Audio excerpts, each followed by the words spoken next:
Hello friend, welcome to my YouTube channel. Star Plus के most popular show Anupama के upcoming episode में दिखाया जाएगा कि इससे पहले आप हमारे चैनल को लाइक और सब्सक्राइब जरूर कर दें। तोसू राखी का साथ देता है और तोसू बोलता है कि मॉम सही कह रही है, मुझे आप लोगों पर शर्म आती है। तब अनुपमा बोलती है कि किस बात की शर्म, तेरे पापा खून पसीना एक करके रोटी कमाने में लगे हैं, ये छोटे बड़े सब जिनके साथ मिलकर घर चलाने की कोशिश कर रहे हैं, इस बात की शर्म। तब तोसू बोलता है कि जी हाँ दोस्तों, कहानी काफ़ी इंटरेस्टिंग ट्रैक पर आ रही है। तब तोसू बोलता है कि वो पहचान एक फटीचर फैमिली की पहचान है। मुझे इस बात की भी शर्म आती है कि मैं इस परिवार का बेटा हूँ। मेरे पापा मेरी मम्मी सबके सब सड़क छाप बन गए। तब वनराज बोलता है कि मुझे अपनी सास का सहारा तो नहीं लेना पड़ रहा है, कम से कम अपने दम पर तो सड़क छाप बनाओ। तू तो अपने दम पर भी सड़क छाप नहीं बन सका।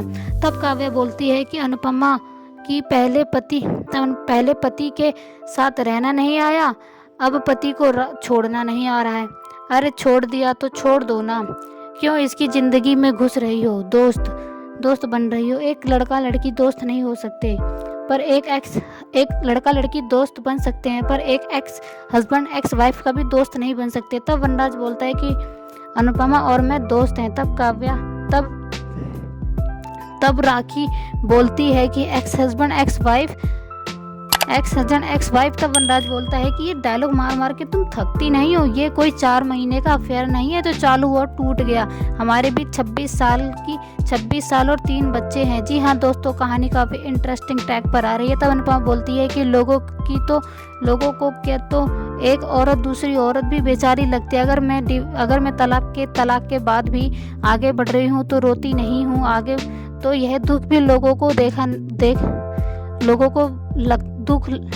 तब ये भी लोगों को लगता है कि अगर मिस्टर शाह और समधन को मुझसे इतनी ही दिक्कत है तो ये कहानी ख़त्म कर देती हूँ। तब अनुपमा वनराज को बोलती है कि सॉरी, मैं आपकी दोस्त बनी, भले ही आप मेरे 3 बच्चों के पिता हैं, भले ही आप मेरे बीच में 25 साल की शादी है, इसलिए अब मैं जो कहने जा रही हूँ उसे कान खोलकर सुनिए। जी हाँ दोस्तों, कहानी काफ़ी इंटरेस्टिंग ट्रैक पर आ रही है। तब अनुपमा काव्या से बोलती है कि तुम्हें मेरे साथ इस घर में रहने में प्रॉब्लम है? काव्या हाँ कर देती है।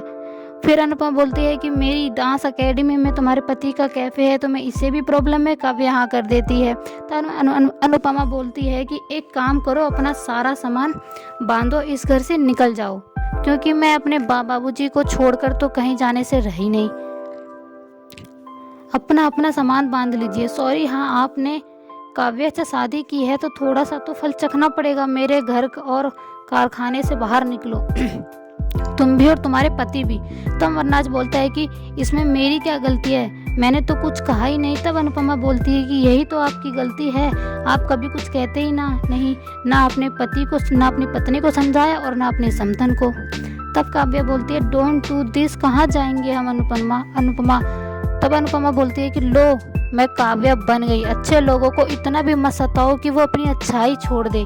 जी हाँ दोस्तों, कहानी काफ़ी इंटरेस्टिंग ट्रैक पर आ रही है। तब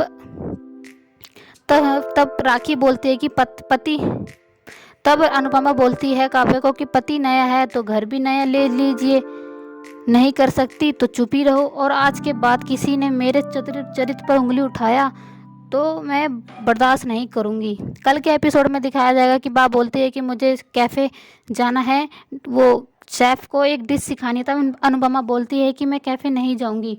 तब वनराज बोलता है कि कल का गुस्सा अभी तक नहीं उतरा। तब काव्या बोलती है कि कोई बात नहीं, भी किसी के जाने से कोई फ़र्क नहीं पड़ता, जब इंसान के जाने से तो किसी के जाने से फ़र्क नहीं पड़ता, तो ये कैफ़े क्या है।